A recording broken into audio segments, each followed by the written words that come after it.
Weekend mode with me, stroke survivor VA, pero may social life. Breaking news, hindi lang ako gumigising para mag-follow up. May social life din ako. Yes, kahit stroke survivor, hindi ako disabled sa mga chika. So ayan, weekend na, off ang trabaho, pero on ang energy. Galing pa kami sa Jewelry Capital of the Philippines, papunta sa SM ng most urbanized city in NCR. Uy, bro and sis, may libreng trivia.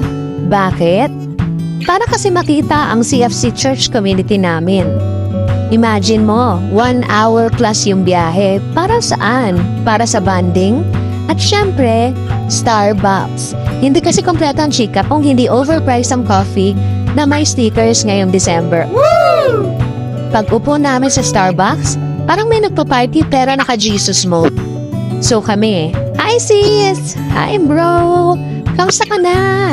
Kwentuhan agad, parang may time limit. Yung table namin, punong-puno ng tawa, chismis na wholesome, at matcha na parang kape ang atake. Tapos ako internally, hi! Thank you Lord, social battery ko full charge today. Ito yung banding na kahit hindi mo sila nakita in person for weeks, pagkita nyo pa lang, grabe bros and sis, na-miss namin kayo. Tapos yung yakapan parang final episode na ng teleserye. Ako naman, same bro and sis, I miss all of your devotions, revelations, and life updates. So ngayon, eto ang malupit.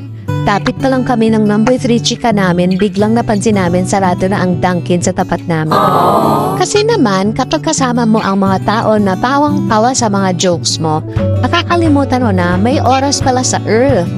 Tapos yung guard, paikot-ikot na, pero for the go pa rin kami. Wait bro, hindi pa tapos ang testimony mo. Pag uwi, well, technically uwian na, pero emotionally, we're still there pa din.